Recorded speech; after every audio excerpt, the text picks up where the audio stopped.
Israel और Hezbollah के बीच जो युद्ध चल रहा है उसमें सबसे बड़ी अपडेट यह है कि इजरायली हमले में अब तक 303 लोगों की मौत हो चुकी है। इस हमले में कई लोग बुरी तरह से घायल हुए। घायलों का अस्पताल में इलाज चल रहा है। 303 लोगों की इजरायली अटैक्स में अब तक जान जाने की जानकारी सामने आई है। तो लेबनान पर लगातार इजराइल की ओर से अटैक हो रहे हैं और Israeli defence force, Israeli air force की ओर से जो लेबनान में हिजबुल्लाह के ठिकानों को निशाना बनाया जा रहा है। ऐसे में 303 लोगों की मौत का आंकड़ा लेबनान से सामने आया है। और इसी बीच बड़ी अपडेट एक और, ईरान के उप विदेश मंत्री की ओर से यह बड़ा दावा किया गया कि इजराइल संघर्ष विराम के लिए मान नहीं रहा है। तो हम भी संघर्ष विराम के उल्लंघन का जवाब दे देते। पाकिस्तान ने इस पूरे मामले में हस्तक्षेप किया। पाकिस्तान को यूएस ने आश्वासन दिया कि वो इजराइल को रोकेगा। लेबनान को लेकर हमारी नीति साफ है। सीज फायर में लेबनान शामिल हो, ये बात अमेरिका की ओर से कही जा रही है। तो मिडिल ईस्ट के युद्ध में सिर्फ बारूद ही नहीं, प्रोपेगेंडा वीडियो से भी अपनी ताकत को जताया जा रहा। अब ऐसा एक वीडियो अमेरिकी सेंटकॉम ने जारी किया जिसमें कि ईरान की जो स्ट्राइक है उसको दर्शाया गया। देखिए आप। वीडियो में एयरक्राफ्ट कैरियर से फाइटर प्लेन का टेक ऑफ, युद्धपोतों से दागी गई मिसाइल और ईरानी सैन्य ठिकानों की हुई तबाही को दिखाया गया है। वीडियो में CENTCOM commander admiral Brad Cooper ने बताया कि इजराइल अमेरिकी सेना ने ईरान युद्ध में जीत हासिल की है और ये भी बताया कि एक व्यवस्थित तरीके से बड़े सैन्य अभियानों को अंजाम दिया गया। साथ ही बताया कि ईरान के अब कई सालों तक वाले मिलिट्री प्रोग्राम को तबाह कर दिया गया है। जंग से जुड़ी इस वक्त की बड़ी जानकारी, ईरान के नए खलीफे का पहला बयान सामने आया। मुश्तबा खामेनी का पहला बयान है। उनका कहना है कि ईरान एक बहादुर देश है और ईरान युद्ध चाहता ही नहीं था।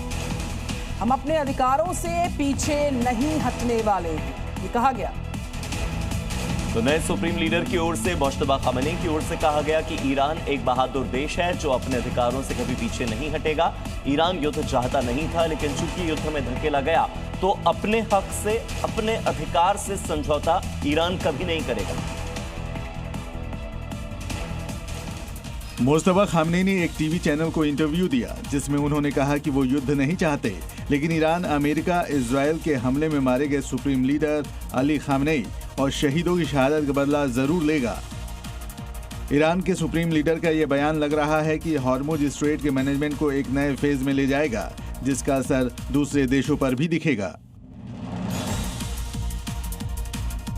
बड़ी खबर यह है कि अमेरिका के राष्ट्रपति डोनाल्ड ट्रंप की ओर से बयान भी सामने आया। ट्रंप का कहना है कि ईरान के साथ शांति समझौता जल्द होगा। कहा गया कि ईरान हर बात पर राजी। ट्रंप ने कहा ईरान के पास कोई सेना ही नहीं बाकी बची है। तो अमेरिकी राष्ट्रपति डोनाल्ड ट्रंप का यह बयान कि ईरान के पास अब कोई सेना बाकी नहीं रही है। नेवी को खत्म करने का दावा ट्रंप बहुत पहले ही कर चुके हैं और ऐसे में वो ये कह रहे हैं कि अब ईरान के साथ समझौता जल्द होने वाला है। ट्रंप ने यह बयान एक अमेरिकी न्यूज चैनल को दिया जिसमें उन्होंने कहा कि ईरान के साथ युद्ध जल्द खत्म होगा। वो अब ज्यादा समझदार हो गए हैं और वो उन बातों को राजी हो रहे हैं जिन पर उन्हें होना ही है। आपको ये याद रखना चाहिए, हमने उनको हरा दिया, उनके पास कोई सेना नहीं है।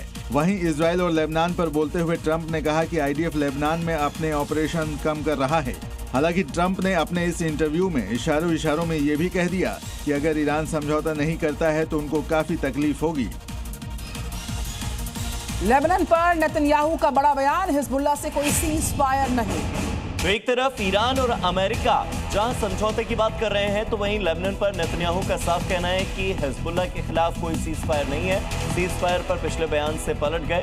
हिजबुल्लाह से हमारी जंग जारी है और जारी रहेगी।